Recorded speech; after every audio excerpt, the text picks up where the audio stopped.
Racine. Assis sur l'une des branches, je scrute l'horizon. Les quatre coins de l'univers sont les socles de ma maison. Mon univers présente de magnifiques paysages enchantés. Les variations du temps enflamment mon cœur désorienté. Même si je plie sous la force de violents orages tropicaux, même si mon tronc tremble avec les désaccords amicaux, même si mes feuilles tombent et jaunissent sous la canicule, même si nous sommes à l'origine de la chute des particules. Dans une résilience inattendue, mon arbre de vie résiste. Dans une parenthèse enchantée, je cherche la voie et je persiste. Au premier rayon du soleil, mes branches renaissent à la vie. Le souffle du vent redonne chair à mes graines d'amour pour la survie. Le ciel se réjouit des fruits abondants qui pointent leurs bourgeons. Un doux parfum s'évapore et domine la puanteur infecte des pigeons. Sous la terre, à l'ombre des regards discrets et curieux, des vigoureuses racines ont porté et soutenu cet arbre vigoureux. Elles ont nourri, protégé et encouragé de l'intérieur le cœur de l'être. Bienveillantes, elles ont fourni dans l'ombre pour la vie les paramètres. L'étendue de mes branches s'appuie toujours sur la profondeur de mes racines. Mesdames et messieurs, bonjour. Vous êtes dans le bœuf littéraire qui aujourd'hui s'est déplacé quelque part en région parisienne pour rencontrer cet auteur prolixe qui est Guy Serge Ngunga, qui est un frère, qui est un ami, qui est surtout quelqu'un que j'admire car sa poésie parle à plus d'une personne, à plus d'un millier de personnes, à plus d'un million de personnes. Bonjour Guy Serge Ngunga, comment ça va? Bonjour Jackie, bienvenue dans ma modeste demeure.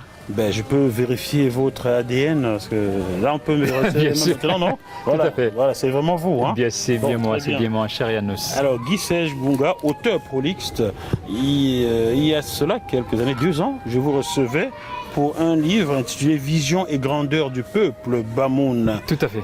Du temporel à l'intemporel. Oui. Aujourd'hui, vous nous revenez en 2023 avec ce recueil de poèmes, Les racines du bien, ou la parenthèse enchantée. Le titre est un peu évocateur. Alors oui, le titre est évocateur. Je voudrais préciser, Jackie, que ce recueil est sorti en novembre 2022 aux éditions Baudelaire. Alors, les racines du bien, je suppose, derrière ta question, c'est de savoir pourquoi les racines du bien. Oui, c'est ça la question, ça va de soi. Justement, j'ai lu en introduction les racines. Vous savez, tout arbre, sans ses racines profondes, est capable d'être balayé d'un revers de la main par le vent. Tout homme, dans une vie, sans la profondeur de ses racines, de sa culture, est capable d'aller nulle part. Ah d'accord. Et d'une certaine manière, les racines du bien, c'est la somme de savoir, la somme de connaissances, la somme d'éléments qui ont constitué le socle de ma vie et que je partage avec les lecteurs, que je partage avec celles et ceux qui lisent et qui ont surtout envie de faire du bien sur cette terre, puisque c'est la meilleure des choses qu'on puisse faire à soi-même et aux autres. Ah, faire du bien sur cette terre, c'est un bien grand mot, non? C'est un bien grand mot. Justement, dans un bien grand mot, il y a bien. Ouais. Ça veut dire d'une certaine manière, on a besoin du bien. Ouais. Non pas que le mal ne soit pas parfois nécessaire, mais dans la vie, quand on est, on se sent investi d'une certaine manière d'une mission de vie.